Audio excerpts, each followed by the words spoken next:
मुलांनो, तयारी करूया शिष्यवृत्ती स्पर्धा परीक्षेची. आज आपण समूहदर्शक शब्द यांचा सराव करून घेणार आहोत. पाहूया समूहदर्शक शब्द.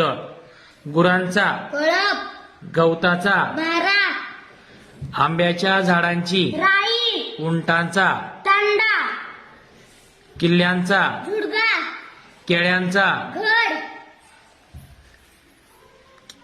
गवताची, पेंडी, गंजी, चोरांची, टोळी, धान्यांची, रास, नारळांचा, ढीग, दुर्वांची, जुडी, केसांची, बट, करवंदाची, जाळी, खेळाडूंचा, संघ, गायगुरांचे, खिल्लार, जहाजांचा, कापिला, उपकरणांचा, संच,